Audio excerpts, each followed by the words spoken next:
2007 paper on operational amplifiers, a differential amplifier really with as a monitoring circuit. So a Wheatstone bridge used to measure the resistance of a thermistor as its temperature changes. The bridge is balanced when X is equal to 2.2 kiloohms, Y is equal to 5 and Z is equal to 750. So first thing to notice there is that you've got two values in kiloohms, one value in ohms, so they all need to either be in kiloohms or all in ohms for the equation to work. The next thing really is to identify which one is R1, which one is R2, which is R3 and which is R4. So remember, it's this little device here, whether it's a voltmeter or whether it's an ammeter or a galvanometer, that tells you what separates the two resistors. So this is R1, and this is R2, this is R3 and this is R4. You could have it round, you could have this one as being R1, this is R2, this is R3 and this is R4. That would work as well, as long as you recognise that either side of the voltmeter you've got a pair. So this is one pair and this is the other pair here. So that will enable you, now that you've got all three of these values, to figure out what the missing value for the thermistor is. So you can write it down as R1 over R2, or you could write it down as X, Y and Z if you wanted to. It doesn't really matter. I'll just, for correctness, write it down as R1 over R2 equals R3 over R4. That's how I would write it, but you could write it X over R thermistor equals Y over Z. That would be fine as well. So 2200 over the resistance of the thermistor is equal to 5000 over 750. So if you solve for the resistance of the thermistor, you get 330 ohms. So not too difficult. Part B, split into three parts here. First one, in which mode is the op amp being used? Well, you're looking at the op amp, you're looking at where the resistors are connected to. You've got a resistor connected to each of the input terminals, so therefore it's a differential mode.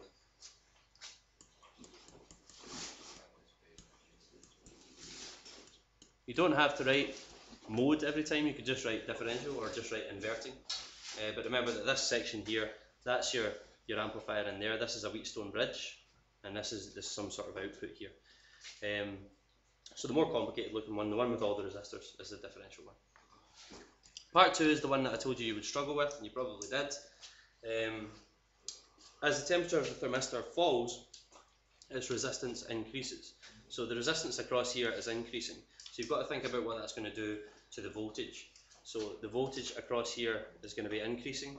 Therefore, the voltage across this resistor and subsequently across Q is going to go down. Just because of the potential difference there, it's going to go down.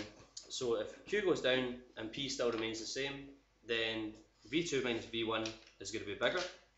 So if V2 minus V1 here is greater, then it means that V out is going to be greater. And if V out is greater, then it's going to be big enough to switch on this transistor. Remember, that's a MOSFET, which we've not looked at yet, but is worth introducing since it comes into this type of question quite a lot.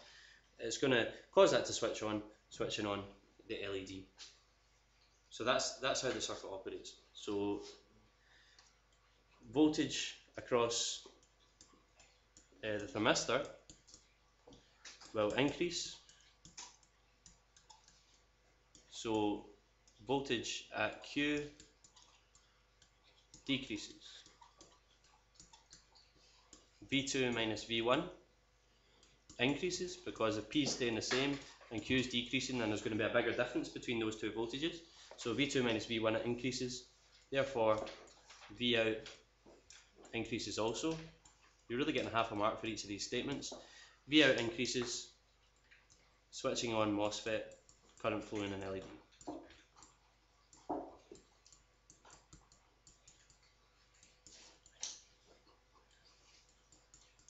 So it's a 2-mark question there.